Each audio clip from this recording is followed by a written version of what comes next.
के लिए, मन की बात के लिए क्या कहेंगे? देखिए, आज फरीदाबाद लोकसभा के सभी जो चुने हुए जनप्रतिनिधि हैं, चाहे वो जिला परिषद के सदस्य हैं, चाहे वो नगर परिषद, नगर पालिका, नगर निगम के सदस्य हैं, चाहे वो ब्लॉक समिति के सदस्य हैं, उन सब जनप्रतिनिधियों को आज बीजेपी कार्यालय फरीदाबाद में बुलाया गया है।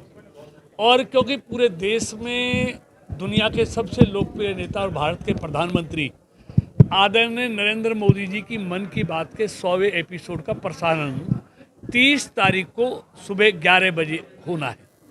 उसकी तैयारियां पूरे देश में हर लोकसभा क्षेत्र में, विधानसभा क्षेत्र में बूथ स्तर तक चल रही हैं। हर बूथ पर कार्यक्रम होगा, ये तय किया गया है। और बूथ के अलावा भी लोग अपने घरों पर भी प्रधानमंत्री जी के मन की बात को सुने, ये भी उसके लिए भी तैयारियां चल रही हैं। और हम इस बार सब कार्यकर्ता मिलकर प्रधानमंत्री जी के मन के बात के 100वें एपिसोड को दुनिया में एक विश्व रिकॉर्ड बनाना चाहते हैं। मुझे उम्मीद है कि इतना दुनिया का कोई भी लीडर या प्रधानमंत्री नहीं होगा जिनकी बात को एक समय में इतने लोग सुने। उसका विश्व रिकॉर्ड इस बार 30 तारीख को बनेगा, उसकी तैयारी चल रही है। हाँ, दूसरा हम चाहते हैं दुनिया में प्रधानमंत्री जी के मन की बात का विश्व रिकॉर्ड निश्चित तौर पर बनेगा, लेकिन उस विश्व रिकॉर्ड में फरीदाबाद की भूमिका, लोकसभा की भूमिका अहम होनी चाहिए। हम चाहते हैं कि विश्व रिकॉर्ड में जो बने उसमें फरीदाबाद का लोकसभा का सबसे ज़्यादा योगदान हो। इसकी तैयारियां हमारे सब कार्यकर्ता, संगठन के पदाधिकारी, चुने हुए प्रतिनिधि सब मिलकर कर रहे हैं। और हमें उम्मीद है कि फरीदाबाद लोकसभा से ज़्यादा लोग प्रधानमंत्री जी के मन की बात को सुनकर, जैसे लोकसभा के चुनाव में फरीदाबाद ने अपना एक स्थान बनाया, ऐसे ही प्रधानमंत्री जी के मन की बात में फरीदाबाद के कार्यकर्ता एक रिकॉर्ड बनाएंगे, ऐसी मुझे पूरी उम्मीद है। फरीदाबाद की जनता से क्या आह्वान करेंगे? मैं फरीदाबाद के लोगों को भी ये कहना चाहता हूँ, अपील करना चाहता हूँ, उनसे निवेदन करना चाहता हूँ कि दुनिया का सबसे लोकप्रिय नेता प्रधानमंत्री के रूप में आदरणीय नरेंद्र मोदी जी की मन की बात का 100वां एपिसोड 30 तारीख को उसका प्रसारण होगा। और आपने देखा होगा प्रधानमंत्री जी मन की बात में सारे सामाजिक विषय होते हैं, सारे व्यक्ति के जीवन से जुड़े हुए विषय होते हैं, चाहे वो शिक्षा का क्षेत्र हो, स्वास्थ्य का क्षेत्र हो, व्यापार का क्षेत्र हो, कृषि का क्षेत्र हो और दूसरा कोई भी क्षेत्र हो, ऐसे विषयों पर वो बातचीत करते हैं, अपने मन की बात करते हैं।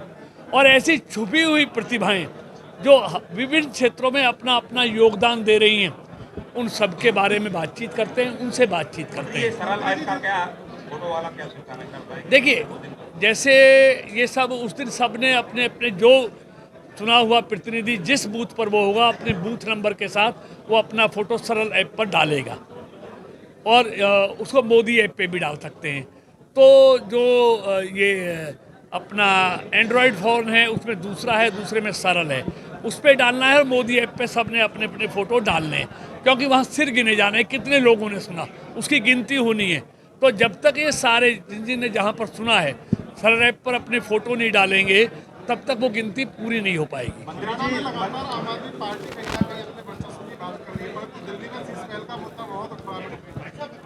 देखिए, लोगों की कथनी और करनी में क्या अंतर है, ये केजरीवाल जी के इस एपिसोड से पूरा दर्शाता है। जो कहता था मैं बड़ी गाड़ी नहीं लूँगा, बड़ा बंगला नहीं लूँगा, कोठी नहीं लूँगा, सारी ये विलासिता की सारी सुविधाएं नहीं लूँगा, आज एक अपने रहने के मकान पर 45 करोड़ रुपया रेनोवेशन पर खर्च करते हैं।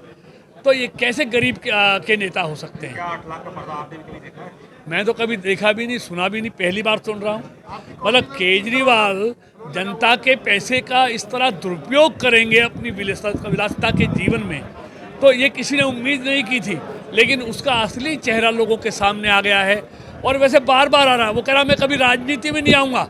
उन्होंने अन्ना हजारे को धोखा दिया, उन्होंने दिल्ली की जनता को धोखा दिया, उन्होंने जो कहा उसके विपरीत किया। बंगला नहीं लूँगा, बड़ी गाड़ी में नहीं चलूँगा। आज बड़ा बंगला भी है, बंगला के रेनोवेशन 45 करोड़ रुपया लोगों के खून पसीने की कमाई को बर्बाद किया गया है। आज बड़ी गाड़ियों में भी चलता है। आज भ्रष्टाचार के बड़े से बड़े आरोप नहीं, भ्रष्टाचार में भी उन्होंने रिकॉर्ड बना रहे हैं। मतलब हर क्षेत्र में उन्होंने जो किया, लोगों के साथ धोखा किया। आज भ्रष्टाचार में नंबर 1 है। वो कहते हैं शिक्षा में, अरे शिक्षा में नंबर 1 तो तुम नहीं हुए, लेकिन भ्रष्टाचार में बहुत आगे बढ़ गए। केजरीवाल जी, आपकी पार्टी, आज आपके कई मंत्री जेलों की सजा काट रहे हैं। मंत्री जी, आप 2 बार सांसद रहे हैं, 3 करोड़ का फ्लोट क्या आपकी कॉलोनी को नहीं मिला? क्या लगाया आपने? क्या आप 2 बार सांसद रहे हैं, क्या आपके आवास में 3 करोड़ का फ्लोट लगाया कहीं? फ्लोट नहीं, मेरी कोठी मेरे बाप की बनाई हुई कोठी है, उसी कोठी में मैं रहता हूँ। और जैसे आम आदमी रहते हैं वैसे रहते हैं। आप जाते हैं मेरी कोठी में। मेरा सवाल है मंत्री जी, आप विश्व रिकॉर्ड फरीदाबाद में बनाना चाहते हैं। नहीं, हिंदुस्तान का रिकॉर्ड, विश्व रिकॉर्ड तो फरीदाबाद में भी आप रिकॉर्ड बनाना चाहते हैं। हाँ, कोशिश है। लेकिन कुछ भाजपा नेता हैं जो खुद को भावी उम्मीदवार बता रहे हैं, देखिए, लेकिन यहाँ पर नहीं आए। उनसे किस प्रकार के सहयोग की उम्मीद करें? देखिए धर्मेंद्र जी, भारतीय जनता पार्टी का हर कार्यकर्ता, इस बात की जहाँ तक बात है, हर व्यक्ति को टिकट मांगने का अधिकार है, लेकिन फैसला पार्टी करती है। और मैं तो पार्टी का पहले से सिपाही हूँ, पिछले 30-35 साल से पार्टी में काम कर रहा हूँ। पार्टी मेरी जो भूमिका तय करती है, मैं उस भूमिका में काम करता हूँ। आप मानते हो कोई प्रतिनिधि है आपकी टक्कर में? नहीं, मैं किसी से मैं कोई टक्कर की बात नहीं। मैं साधारण कार्यकर्ता हूँ भारतीय जनता पार्टी का, और भारतीय जनता पार्टी का केंद्रीय नेतृत्व, प्रदेश का नेतृत्व मेरी भूमिका तय करता है, और जो मेरा नेतृत्व मेरी भूमिका तय करता है, मैं उस भूमिका में रहकर काम करता हूँ। पार्टी अगर दोनों गोल लड़ाती है तो आप किस तरह सहयोग करेंगे जीत में? मेरा पार्टी के लिए मैं आज 30 साल से काम कर रहा हूँ, और मरते दम तक पार्टी के लिए काम करूँगा। जो भी पार्टी से चुनाव लड़ेगा उसकी मदद करूँगा, तन मन धन से करूँगा। मतलब मैं पार्टी का सिपाही हूँ। पार्टी जो मुझसे कहेगी मैं वो काम करता हूँ जो पार्टी मुझसे कहती है।